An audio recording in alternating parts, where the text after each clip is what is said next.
ശ്രീ വിജയ് തമ്പി, സർവധർമ്മ സമഭാവന അത് ഹിന്ദുക്കൾക്കും മാത്രം അവകാശപ്പെട്ടതാണോ? കാരണം ഇപ്പോൾ ഇടത് നിരീക്ഷകൻ ഇവിടെ ചൂണ്ടിക്കാണിക്കുന്നത് സ്റ്റാലിനെ പോലെ ഒരു ഹിന്ദു വിരുദ്ധൻ, എപ്പോഴും ഹിന്ദു വിരുദ്ധത പ്രസംഗിച്ചുകൊണ്ടിരിക്കുന്ന, ക്ഷേത്രാചാരങ്ങളെ തുടർച്ചയായി തള്ളിക്കളയുന്ന ഒരു വ്യക്തിയെ, അല്ലെങ്കിൽ ബിന്ദു അമ്മിണിയെ പോലുള്ള ആക്ടിവിസ്റ്റുകളെ ഈ പമ്പയിലേക്ക് വിളിക്കുന്നതിൽ, ശബരിമലയിലേക്ക് ക്ഷണിക്കുന്നതിൽ അസ്വാഭാവികമായി ഒന്നും തന്നെ ഇല്ല എന്നാണ് ഇടത് നിരീക്ഷകൻ ഈ ചർച്ചയിൽ പറയുന്നത്. വിജയ് തമ്പി, നമസ്കാരം.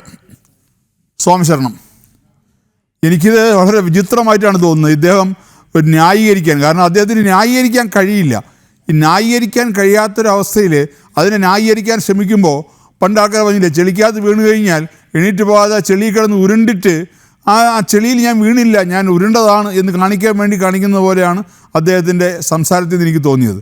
കാര്യം ഇദ്ദേഹം നിരത്തുന്ന ഓരോ കാര്യങ്ങളൊക്കെ തമാശ. ഞാൻ ചോദിക്കട്ടെ, ഈ ഹിന്ദുക്കൾക്ക് മാത്രമേ ഉള്ളൂ ഈ സമഭാവനയും ഇതുമെല്ലാം? ഞാൻ ചോദിക്കട്ടെ, ഈ പിണറായി സർക്കാർ ഈ പറഞ്ഞ അയ്യപ്പ സംഗമം വിളിക്കുന്നതിന് മുമ്പ് ഒരു ഇസ്ലാമിക സംഗമം വിളിക്കാത്തെന്താ? അല്ലെങ്കിൽ ഒരു ക്രിസ്ത്യാനികളുടെ ഒരു സംഗമം വിളിക്കാത്തെന്താ? അപ്പോൾ ഒരു മതേതര സർക്കാരിന് ഒരു മതവുമായി ബന്ധപ്പെട്ടൊരു വിഷയത്തിൽ ഒരു ചടങ്ങ് നടത്താനുള്ള യാതൊരുവിധ ഭരണഘടനാ സ്വാതന്ത്ര്യവും ഇല്ല. ദേവസ്വം ബോർഡിൻ്റെ പ്രസിഡൻ്റാണ് വിളിച്ചതെങ്കിൽ, അല്ലെങ്കിൽ ദേവസ്വം ബോർഡാണ് ഇങ്ങനൊരു സംഗമം വിളിച്ചതെങ്കിൽ നമ്മൾ പ്രതികരിക്കുക ഇങ്ങനെയായിരിക്കില്ല. ഒരു ദേവസ്വം മന്ത്രി എന്ന് പറയുന്നത് എന്താ? അദ്ദേഹത്തിന് ദേവസ്വമായിട്ട് എന്തെങ്കിലും ബന്ധമുണ്ടോ? അങ്ങനെ ഒരു ബന്ധമില്ലാത്ത ഒരാൾ ഇങ്ങനെ ഒരു അയ്യപ്പ സംഗമം വിളിക്കുന്നു. ഇപ്പോഴും എല്ലായിടത്തും പറയുന്നുണ്ട് അയ്യപ്പ ഭക്തസംഗമം എന്ന്. എവിടെയാണ് ഇവരുടെ ഏതെങ്കിലും പോസ്റ്ററിലോ ഏതെങ്കിലും ഇതിലോ ഭക്ത എന്നുള്ള വാക്ക് അവർ ഉപയോഗിച്ചിട്ടില്ല.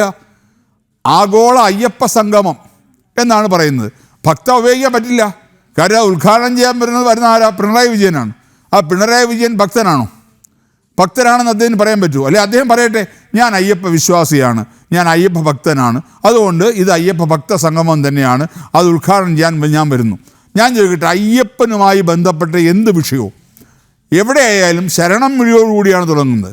ഈ സംഗമത്തിൽ ശരണം വിളിയോടെ തുടങ്ങാൻ പറ്റുമോ? ശരണം വിളി ഒരാൾ വിളിച്ചു കൊടുത്താൽ പിണറായി അത് ഏറ്റുപറയുമോ? അല്ലെങ്കിൽ ദേവസ്വം മന്ത്രി വാസവൻ ഏറ്റുപറയുമോ? അല്ലെങ്കിൽ ഏതെങ്കിലും വരുന്ന അതിഥികൾ ഏറ്റുപറയുമോ? ഇല്ല.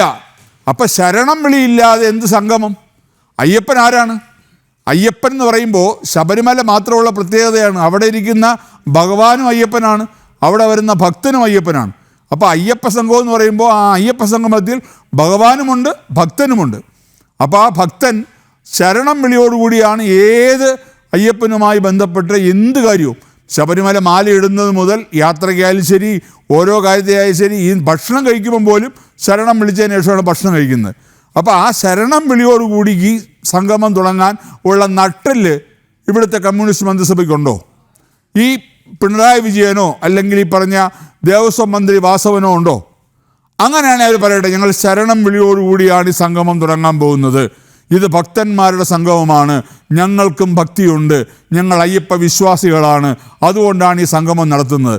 ഞാൻ പറയട്ടെ, അയ്യപ്പ വിശ്വാസികളല്ലാത്ത ഭക്തരല്ലാത്ത ഒരാളെപ്പോലും ഞങ്ങൾ അവിടെ പങ്കെടുപ്പിക്കില്ല എന്ന് പറയാനുള്ളൊരു നട്ടെല്ല് ഈ മന്ത്രിസഭയ്ക്കോ അല്ലെങ്കിൽ ദേവസ്വം ബോർഡോ ഉണ്ടോ? അവരാദ്യം അവർ കാണിക്കട്ടെ. ഞാൻ ചോദിക്കട്ടെ, ഇന്നും ഈ ബിന്ദു അമ്മിണി എന്ന് പറയുന്ന സ്ത്രീ, അവർ അയ്യപ്പ വിശ്വാസികളുടെ ഉള്ളിൽ തീകോരിയിട്ടൊരു സ്ത്രീയാണ്. കാര്യം ഇത്രയും പരമപവിത്രമായ ശബരിമലയിൽ ഒരു അർദ്ധരാത്രിയുടെ മറവിൽ ഈ പിണറായി പോലീസിൻ്റെ സഹായത്തോടെ ഈ രണ്ട് സ്ത്രീകളെ, ബിന്ദു അമ്മിണിയെയും കനകദുർഗയെയും, ശബരിമലയിൽ അവിടെ ആ മുകളിൽ കൊണ്ടുവന്ന് സോപാനത്ത് കൊണ്ടുവന്ന് ആചാരലംഘനം നടത്തി വളരെ രഹസ്യമായിട്ട് ആരും അറിയാതെ ചാക്കി കെട്ടി കൊണ്ടുപോയി. അപ്പോൾ അതിന് തുനിഞ്ഞൊരു സ്ത്രീയാണ്. അവർ പറയുന്നു അവർ വരുമെന്നും. അപ്പം ഞാൻ ചോദിക്കട്ടെ, ഇപ്പം ഇവരൊക്കെയാണോ ഈ ഭക്ത സംഗമം നടത്തുന്നത്? ഇവരൊക്കെയാണോ ശബരിമലയിലെ ഭക്തർ? ബിന്ദു അമ്മിണി ശബരിമല ഭക്തയാണോ? ഈ കനകദുർഗ ശബരിമല ഭക്തയാണോ? പിന്നെ വേറൊരു ഭക്തയുണ്ടല്ലോ, ഈ കറുത്ത വസ്ത്രവും ഇട്ട് ഒരു ഫേസ്ബുക്കിൽ വളരെ മോശമായ രീതിയിൽ പോസ്റ്റ് ഇട്ട ഒരു രഹന ഫാത്തിമ, അവരാണോ ഭക്ത? അപ്പോൾ പിണറായി വിജയനും ഈ വാസവനും ഉദ്ദേശിക്കുന്ന ഭക്തർ ഇവരാണോ? ഇവരെപ്പോലുള്ള ഭക്തരെയാണോ ഈ സംഗമത്തിൽ കൊണ്ടുവരാൻ അവർ ഉദ്ദേശിക്കുന്നത്? എങ്കിൽ സംഗമം ഗംഭീരമാവും, ഒരു സംശയവും വേണ്ട.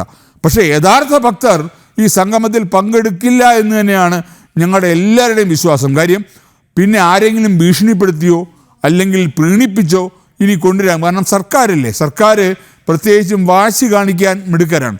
അപ്പോൾ പല രീതിയിലും പല ആൾക്കാരെ കൊണ്ടുവരാൻ ശ്രമിച്ചേക്കാം. പക്ഷേ അങ്ങനെ വരുന്നവർക്ക് അയ്യപ്പസ്വാമിയുടെ അനുഗ്രഹത്തിന് പകരം അയ്യപ്പസ്വാമിയുടെ ദ്വേഷമായിരിക്കും ലഭിക്കാൻ പോകുന്ന കാര്യത്തിൽ ഒരു സംശയവും വേണ്ട. കാര്യം ഇത് ഒരു എന്താ പറയുക, ഇത് ഒരു പണ്ട് ഇതുപോലെയായിരുന്നു ശ്രീ പിണറായി വിജയൻ വിചാരിച്ചത്. സുപ്രീം കോടതിയുടെ വിധി വന്നപ്പോൾ ശരി എന്നാൽ പിന്നെ ശബരിമലയെ അങ്ങ് തകർത്ത് കളയാം. കുറേ കാലം കൊണ്ട് ഇവർ ശ്രമിക്കുകയാണ്. ശബരിമല എന്ന് പറയുന്നത് കേരളത്തിൻ്റെ മലയാളികളുടെ ഭരദേവതയാണ്. ആ ക്ഷേത്രത്തെ എങ്ങനെയെങ്കിലും നശിപ്പിക്കാൻ വേണ്ടി കുറേ കാലമുണ്ട് ഈ കമ്മ്യൂണിസ്റ്റ് സർക്കാരും കോൺഗ്രസ് സർക്കാരും ഒക്കെ ശ്രമിച്ചുകൊണ്ടിരിക്കുകയാണ്. അതിൻ്റെ ഭാഗമായിട്ടാണ് പലപ്പോഴും അവിടുത്തെ ഈ പറഞ്ഞ ഈ ദേവസ്വം ബോർഡിലേക്ക് ഇവരുടെ പിണിയാളുകളെ നിയമിക്കുന്നത്. എത്രയോ പവിത്രമായ ഒരു സ്ഥാനമാണ് ദേവസ്വം ബോർഡ് പ്രസിഡന്റ്. മഹാനായ ഭാരതകേസരി മന്നത്ത് പത്മനാഭനാണ് തിരുവിതാംകൂർ ദേവസ്വം ബോർഡിൻ്റെ ആദ്യത്തെ പ്രസിഡന്റ്. അതുപോലെ എത്രയോ പ്രഗത്ഭരായ വ്യക്തികൾ ഇന്ന് സ്ഥലത്താണ് ഇന്ന് ഇവരുടെ ഏറാൻ മൂളികളെ പിടിച്ച് പ്രസിഡന്റും മെമ്പർമാരുമാക്കിയിട്ട് തോന്നിയവാസോത്തരിയും കാണിക്കുന്നത്. ഞാൻ ചോദിക്കട്ടെ, ഈ സംഗമം കൊണ്ട് എന്താ ലക്ഷ്യമിടുന്നത്? ഇതുപോലൊരു സംഗമം സ്പോർട്സിൻ്റെ പേരിൽ തിരുവനന്തപുരത്ത് നടത്തിയല്ലോ. അന്നത്തെ സ്പോർട്സ് മന്ത്രി പറഞ്ഞത് എന്താ?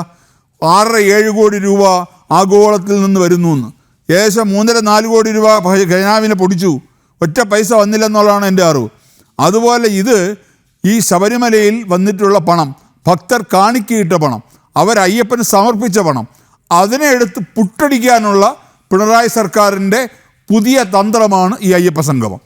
ഇതിൻ്റെ പേരിൽ പിണറായി സർക്കാരിൻ്റെ അവരുടെ കമ്മ്യൂണിസ്റ്റ് പാർട്ടിയുടെ ഈ പറഞ്ഞ പല ആൾക്കാരും ഇതിനകത്ത് നിന്ന് പൈസ അടിക്കും.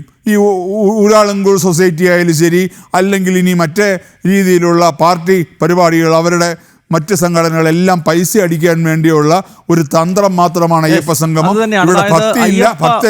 സംഗമവുമായി ബന്ധപ്പെട്ട് ഉയർന്ന ഏറ്റവും പ്രധാനപ്പെട്ട വിമർശനങ്ങളിൽ ഒന്ന് ഇതിൽ സാമ്പത്തികമായി വലിയ ലക്ഷ്യം സംസ്ഥാന സർക്കാരും തിരുവിതാംകൂർ ദേവസ്വം ബോർഡും കാണുന്നു എന്നുള്ളതാണ്.